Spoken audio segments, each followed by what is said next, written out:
na po tayo ng update kay Gretchen Ho. Nandun po, live from The Hague. Hi, Gretch. Chicky, pagpasensya niyo na ako, maglalakad ako ng konti kasi nilalamig na ako. Pero eto, nakikita ninyo, I'll take you around, dito sa ICC Detention Center. Nandito kami sa labas ngayon. At ako nakikita niyo dito sa aking kanan, nandiyan si Senator Robin Padilla, nag-aantay. Umaasa pa rin siya na makabisita siya sa loob kay dating Pangulong Rodrigo Duterte. At nakakakuha rin tayo ng balita na maaaring dumating ngayon si Vice President Sara Duterte para bisitahin ng kanyang tatay. So nag-aantay yung mga tao dito, kasama rin Senator Robin at kaming mga media nag-aantay din. So, kanina yung nangyari dito sa labas, nakita natin na pinasok si Executive Secretary Salvatore Medialdea sa isang ambulansya, mga 9 around mga 10 in the morning pala yan. Tapos, nakakuha tayo ng konting balita tungkol dyan mula sa embassy. At sinasabi nga nila around 8:58 a.m. bago yung kanyang scheduled visit sa dating Pangulo ay sumama yung kanyang pakiramdam. Tapos nilagay siya sa isang wheelchair muna, tapos nilipat siya sa stretcher, pinasok sa ambulansya at umalis na yung ambulansya.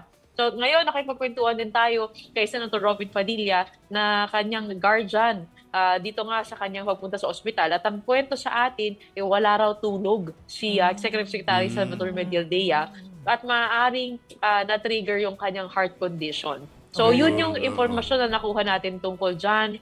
Si ES, 70 plus years old na, no? At dahil nga sa mga nangyayari, umaga't gabi, may kausap siya, inaayos, inaareglo yung mga bagay-bagay dito. So siguro, nag-take yun ng toll sa kanya.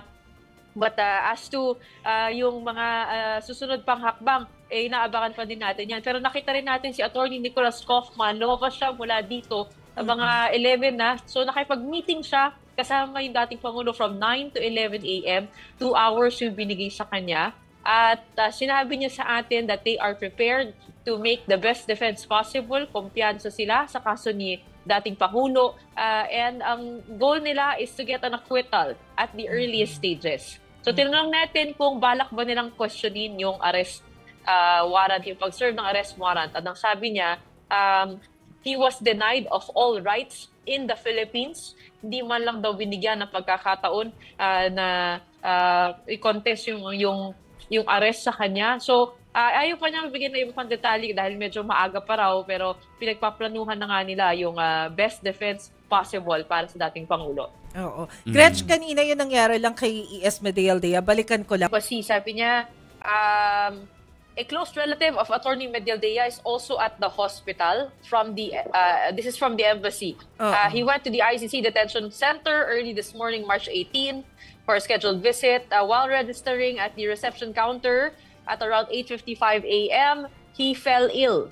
An embassy official who accompanied him to the detention center immediately called for medical attention, which was provided by a detention center medic. Kaya pala kanina, nung tinanong natin si Attorney Harry Roque kung ano nangyari, sabi niya, ang alam ko lang, there was a wheelchair and there was an ambulance and he was brought in for his scheduled visit. Kaya kung papansin mo, yung 8:55 a.m. na pag-register niya, mga 10 plus na siya or magte-10 na siya dinala, mga isang oras siya na nandoon bago siya na itakbo sa ospital. So may close relative siya, di pa natin sigurado kung sino yan.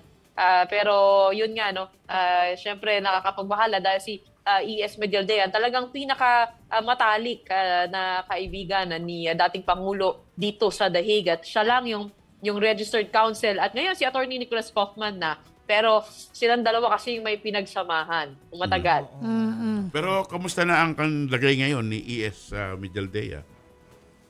Hindi tayo nakakuha pa ng update. Tatanong natin mamaya kasi medyo matipid sila sa kanilang mga sagot. Pero yun nga, nabanggit sa atin na maaaring ito dahil sa pre-existing heart condition ni ES Medialdea.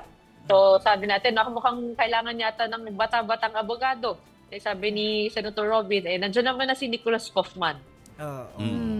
Okay. Okay. Sige, Gretchen. Maraming salamat.